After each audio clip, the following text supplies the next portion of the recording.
오늘은 고난 시리즈 두 번째 고난과 쌓아두신 은혜라는 주제를 가지고 말씀을 전하고자 합니다. 고난과 쌓아두신 은혜. 고난은 왜 올까요? 고난에 대해서 많은 사람들은 고민했습니다. 왜 이 고난이 오는가?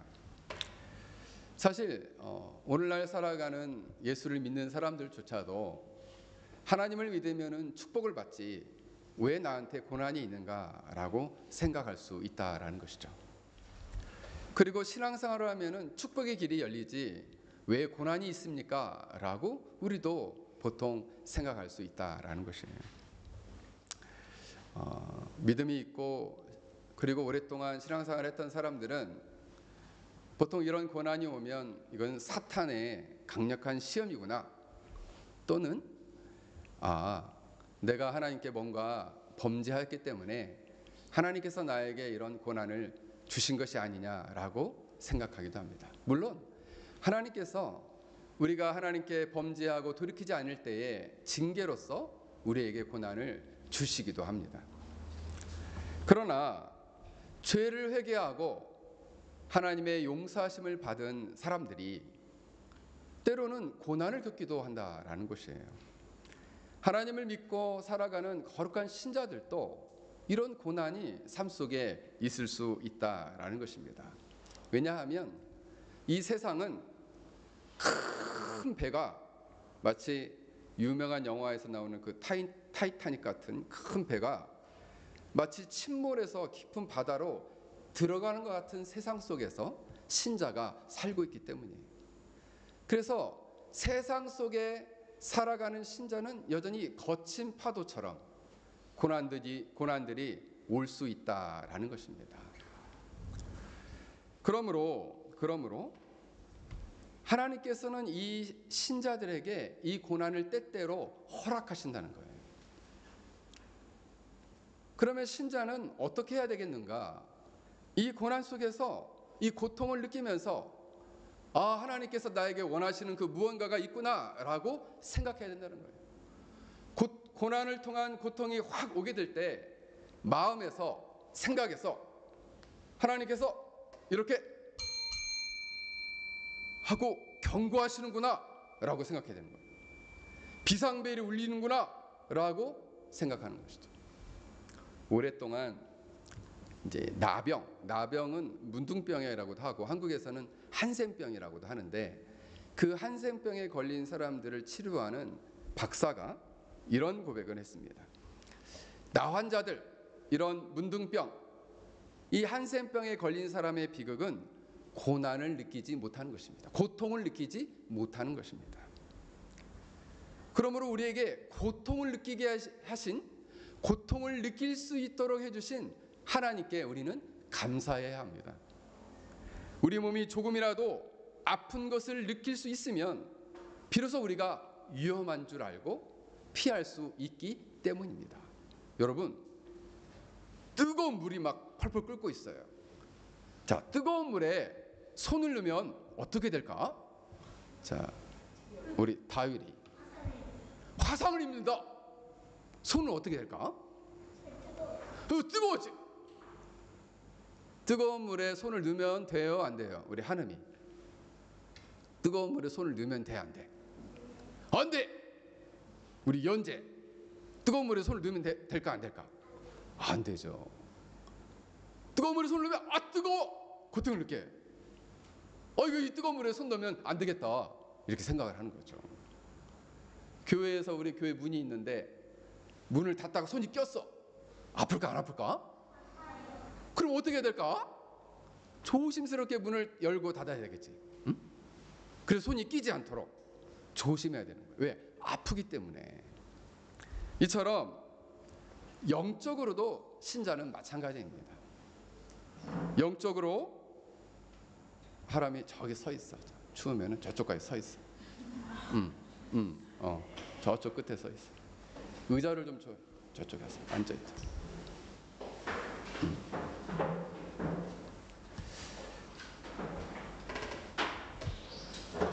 신자가 고통을 통해서 하나님의 뜻을 알 수만 있다면, 그것은 놀라운 축복이라는 사실을 여러분 알아야 합니다. 그래서 오늘 본문을 통해서 다윗은 자기 인생에서 잊을 수 없는 큰 고난과 고통에 처해 있습니다. 그런데 오늘 본문에 나오는 다윗은 하나님이 어떻게 평가를 한 사람이냐면 하나님 마음에 합한 사람이다. 하나님 마음에 합한 사람인데 이상하게 고난과 고통이 있다라는 거예요. 다윗은 인생을 살면서 오랫동안 다윗을 괴롭힌 사람이 두 사람이 있습니다.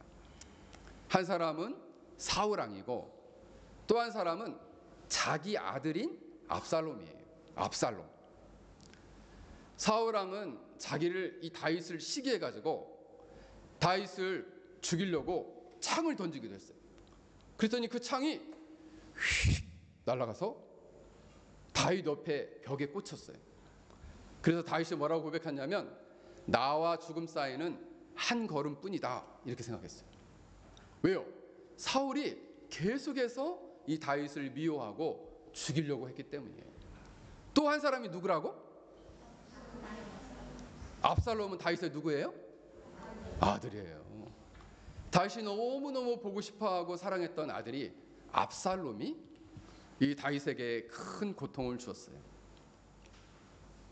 왜냐하면 다윗이 왕인데 반란을 일으켜서 아버지인 다윗을 아들이 죽이려고 했기 때문이에요. 이때에 다윗은 이런 고난을 겪게 될 때 그의 대적들로부터 큰 고통을 당하게 됩니다. 큰 고통의 두 가지가 있었어요.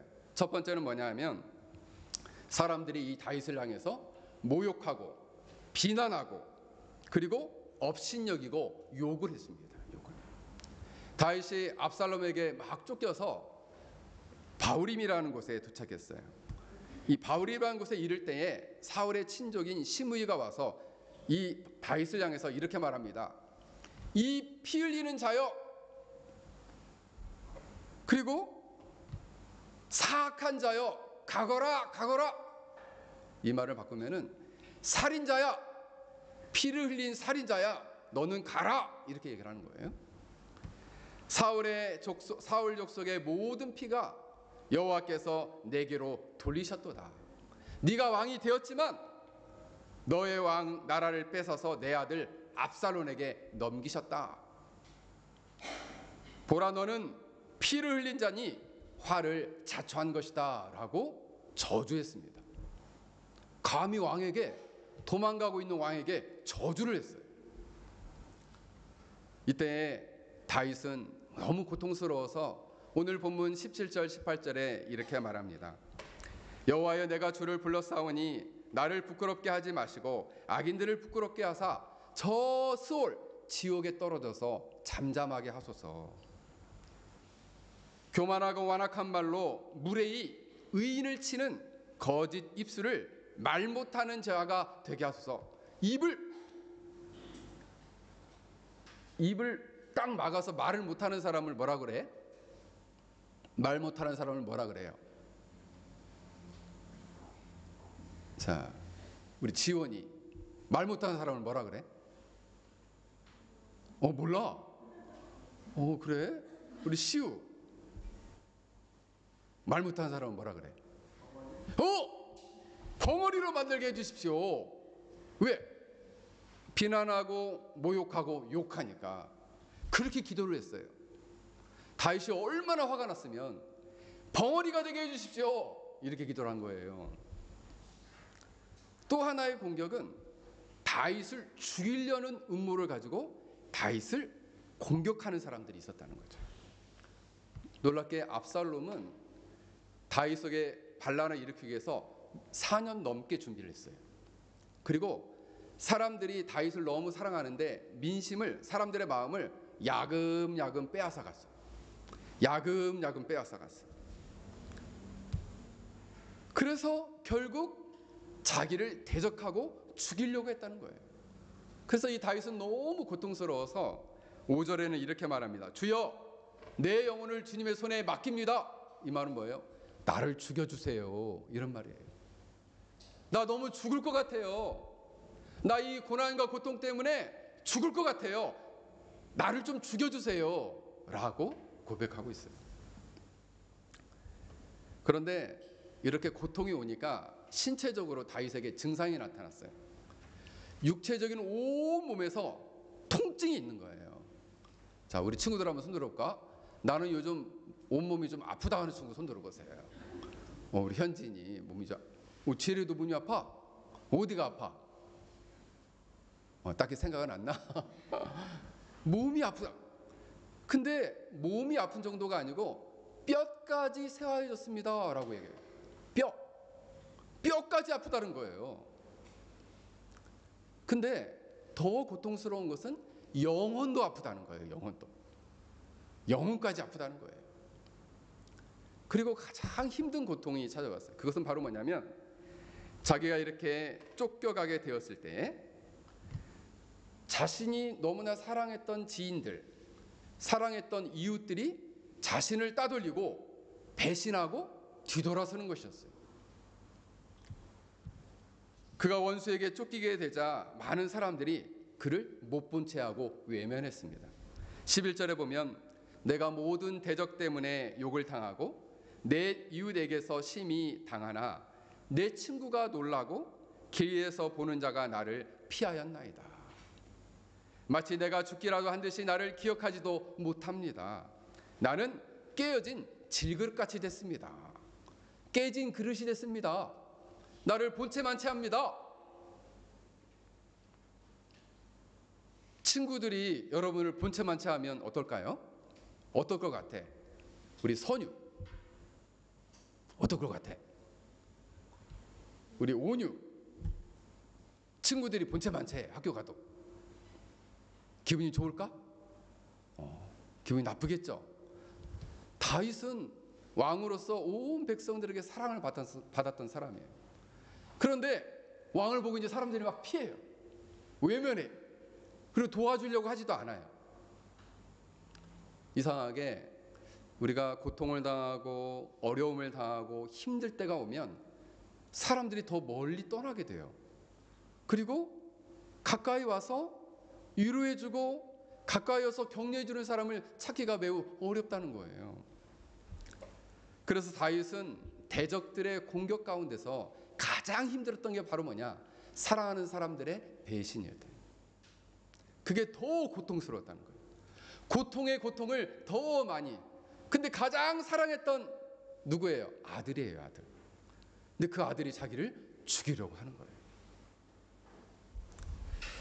성경은 우리가 신자가 고난을 당할 때, 물론 고난을 당할 때 기뻐하라라는 말씀도 베드로가 쓴 성경에도 있지만, 그러나 고난을 그냥 마냥 기뻐하라고 말하지는 않습니다.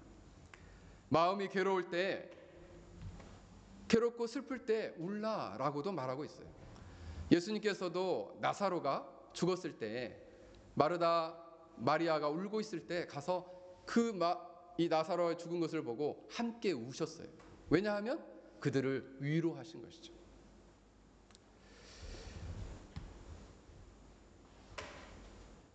아프리카에 기니라는 나라가 있는데 이 아프리카 지도를 이렇게 보면은 요 끝에쯤 있습니다. 이 기니라는 나라가 그곳에 북동부 지역에 쿤탈리카라는 산이 있는데 그 산이 제가 찾아보니까 한 1,400m 정도 돼요. 그렇게 크게 높은 산은 아닌데 거기에는 원숭이들이 300종류가 산답니다. 그래가지고 영국의 한 탐험대가 그 산에 탐험을 간 거예요. 그래서 원숭이들을 이렇게 조사를 한 거죠. 원숭이들은 어떻게 여기서 생활을 하고 어떻게 지내는지를 막 조사를 한 거예요. 근데 이상한 세 가지 현상이 나타났어요. 첫 번째는 어느 날 아침에 이 산이 떠나가도록 모든 원숭이가 크게 소리를 꽥 치더라 이거예요. 우리 교회에도 가끔씩 원숭이가 가끔씩 놀러 오는데 10마리씩 놀러 오거든요. 근데 큰 무리를 지어가지고 놀러 와요. 그래서 막 지붕에다가도 막 똥도 싸고, 그리고 옆에 있는 그 두리안 나무에도 막 가서 매달리고 막 이럽니다. 근데 이 원숭이들이 크게 큰 소리를 내더라 이거예요. 그리고 그러면서 울더라는 거예요. 알고 보니까 원숭이에서 가장 높은 리더가 죽었어요. 그래서 온 원숭이가 슬퍼하면서 그렇게 크게 소리를 치더라는 거예요. 또 가만히 보니까, 둘째로 가만히 보니까 부부 원숭이가 있는데 서로 이렇게 눈에 눈물을 닦아주더라 이거예요. 왜 눈물을 닦아주나 보니까 새끼 원숭이가 죽어서 서로 원숭이들도 눈물을 닦아주더라는 거예요. 너무 놀랍지 않나요? 세 번째는 보니까 그 원숭이들 사는 지역에 큰 구렁이 뱀이 나타나가지고 그 원숭이를 한 마리를 딱 잡아서 이 몸으로 칭칭 감았어요. 그리고 그 원숭이를 칭칭 감자 원숭이들이 때려와가지고 돌멩이를 막 이 뱀에게 던지는 거예요. 원숭이들이. 근데 결국 이 뱀이 이 원숭이를 삼켰어요. 그러자 그 원숭이들이 나무에 매달려서 거꾸로 매달려가지고 눈물을 흘리고 있는 거예요. 이걸 보고 이 탐험대는 너무나 깜짝 놀랐어요. 어쩜 원숭이도 이렇게 슬퍼하고 고통과 어려움을 당하는 원숭이를 위해서 그를 위로할까.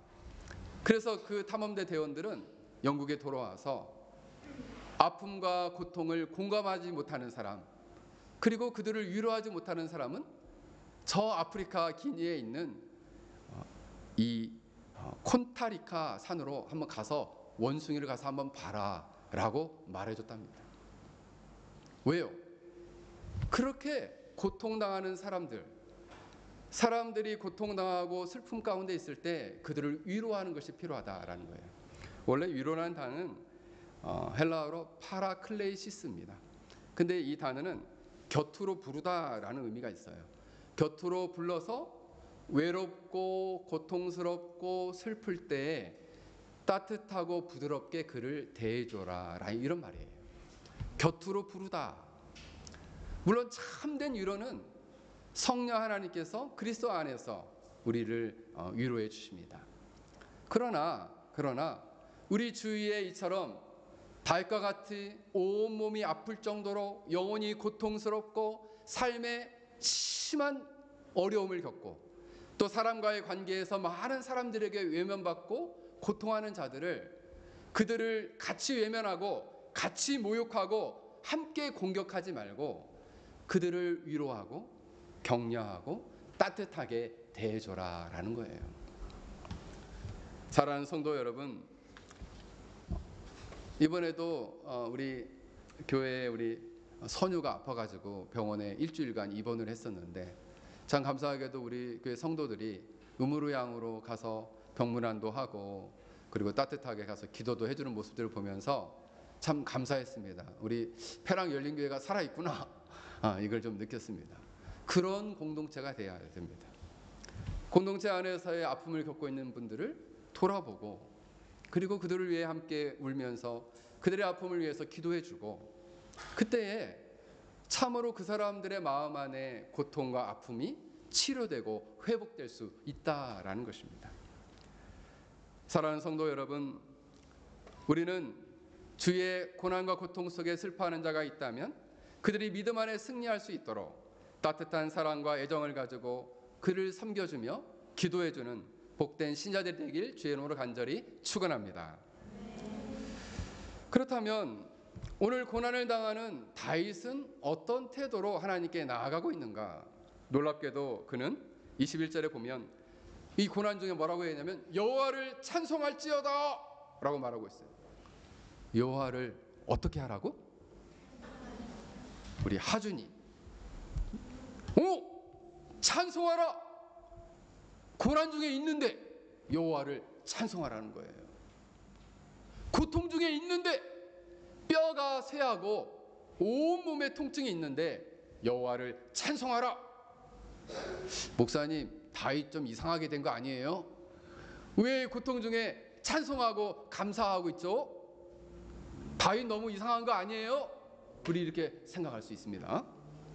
그런데 다윗에게는 두 가지 이유가 있었어요. 첫 번째, 오늘 14절에 보면은 여호와여 그러하여도 나는 주께 의지하고 말하기를 주는 내 하나님이시라 하였나이다. 이 다윗에게는 첫째로 그러하여도 그러하여도 나에게 이런 고난과 고통과 사람들의 외면과 다른 사람이 나를 대적하고 욕하고 모욕하고 무시해도 그러하여도 나는 이라는 믿음이 있었습니다. 원래 원문에 보면은 이 단어는 와 아니라는 단어가 쓰였는데 영어로 말하면 but I예요. 그러나 나는 이런 뜻이에요. 그러하여도 그러나 나는 고난과 고통 중에 있지만 나는 주께 의지하고 라고 말씀하고 있습니다. 그러하여도 나는 하나님만을 의지하겠습니다. 고난과 고통이 있어도 나는 하나님만을 바라보겠습니다 라고 고백하고 있는 거예요. 다윗은. 여기 의지하다라는 단어는 바타흐티라는 단어가 쓰였는데 이게 바타라는 단어에서 왔는데 이 단어의 원래 의미는 신뢰하다라는 의미예요. 육체적으로, 정신적으로, 사회적으로 고통 중에 있다 할지라도 하나님을 향한 믿음을 잃지 않고 하나님을 굳게 의지하겠습니다. 근데 이 단어가 완료형이에요. 과거에서부터 현재까지 지금도 내가 고통 중에 있지만 나는 하나님만을 신뢰하고 전적으로 의지할 것입니다 라는 것이죠. 그러면서 이렇게 고백합니다. 주는 내 하나님이시라. 주는 내 하나님이십니다. 아마르티 엘로하이 아타. 이 의미는 뭐냐 하면 쉽게 말하면 누가 뭐래도 주님은 나의 하나님, 당신만이 나의 하나님, 누가 뭐래도 나의 하나님이에요. 다른 사람의 하나님이 아니라 누구의 하나님이라고? 우리 연재. 나의 하나님. 누가?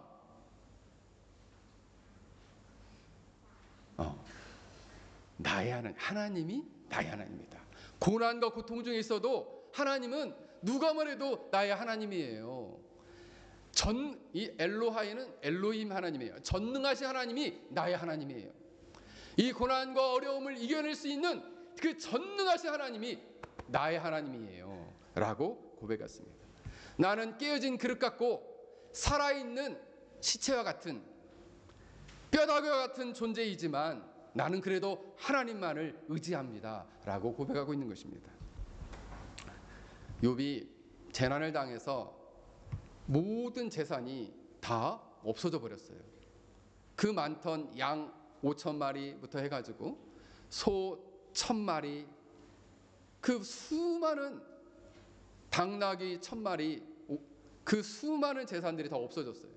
심지어 아들, 딸이 10명이 있었는데 하루아침에 아들, 딸이 집이 무너져서 죽었어요. 얼마나 고통스럽고 슬픈 일이에요. 그때에 괴로워하고 있는 그때에 욥 아내가 이렇게 말합니다. 당신은 그래도 신앙을 지킬 것입니까? 그래도 하나님 믿을 거예요? 당장 하나님 저주하고 당장 죽어버리세요. 이렇게 얘기했어요.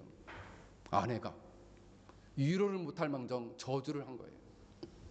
이때 욥은 아내에게 말했습니다. 당신은 참 어리석은 여자처럼 말을 합니다. 내가 하나님께 복을 받았는데 이러한 재앙과 화는 왜 못 받겠습니까? 그리고 그 모든 일에 욥은 입술로 범죄하지 않았다. 성경은 말씀하고 있어요. 바로 이 욥의 고백은 고난과 이 참기 힘든 수많은 어려움 속에서도 하나님은 주는 바로 내 하나님이십니다. 그분이 나에게 복도 주시고 때로는 이런 고난도 주실 수 있습니다. 할렐루야. 아이, 고난을 주신다니까 아멘을 안 하시네. 고난을 주신다니까 아멘을 안 하셔. 네, 하나님께서는 우리에게 복을 주시는 분이십니다. 네. 그런데 그 고난을 겸해서 복을 겸해서 고난도 때로는 허용하신다는 거예요. 사랑하는 성도 여러분, 하나님의 아름다움은 제가 요 근래 말씀을 드리죠. 하나님의 아름다움은 그 하나님의 여러 성품과 그 사역 전체가 다 아름다워요. 그런데 가장 아름다운 부분은 피조물과 독립되어 영원히 홀로 계시기 때문에 하나님은 아름답습니다. 근데 반면에 인간의 아름다움은 그 영원히 홀로 계신 하나님을 전심으로 환난과 어려움 속에 있을 때에도, 기쁠 때에도, 슬플 때에도 전심으로 하나님을 의지하게 될 때, 전심으로 하나님을 의지하게 될 때 인간은 가장 아름다움을 갖게 되는 것이에요. 자, 인간이 언제 아름답다고? 우리 도연이. 하나님을 어떻게? 전심으로 어떻게? 전심으로 믿고 의지할 때,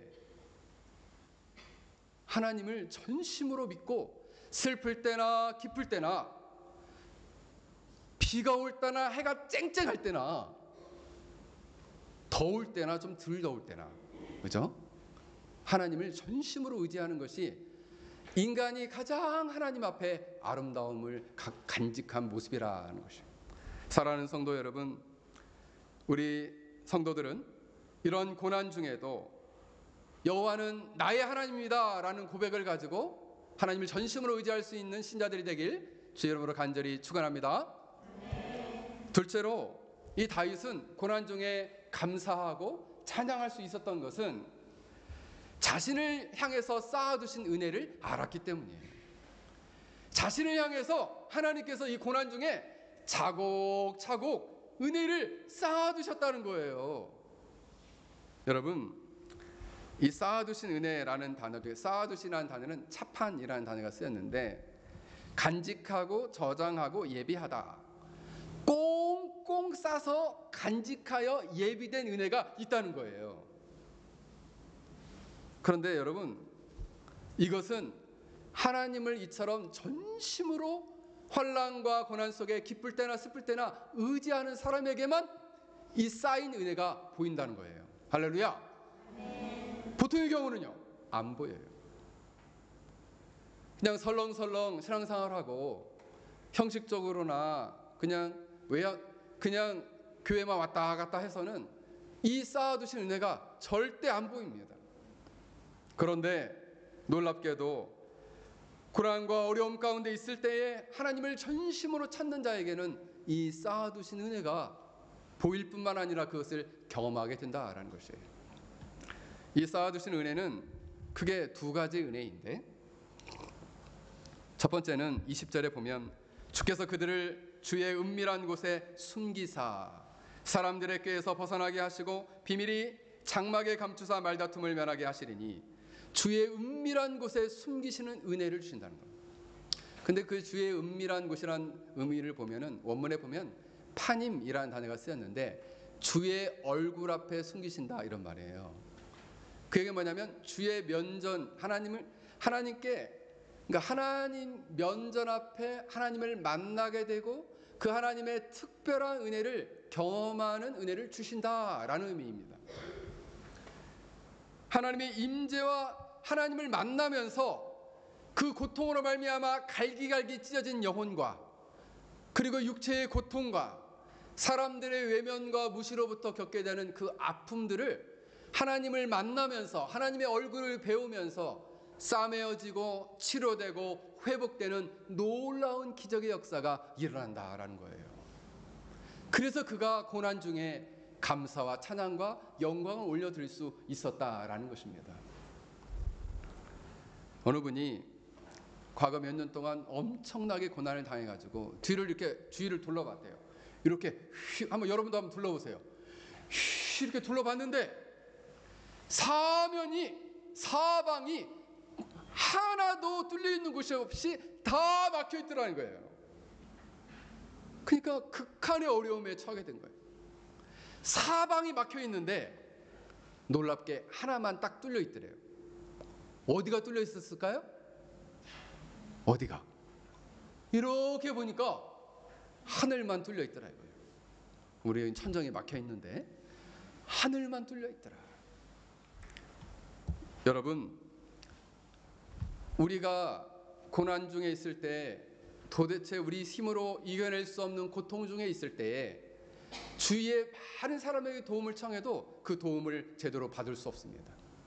오로지 하늘의 문만 우리가 뚫려 있다는 거예요. 바로 그것이 우리에게 쌓아두신 은혜, 하나님을 만남으로 말미암아 우리가 치료되고 회복되고 변화되고 그 고난을 이겨낼 수 있는 놀라운 능력과 은혜를 공급받을 수 있는 은혜가 이때 펼쳐지게 된다라는 것입니다.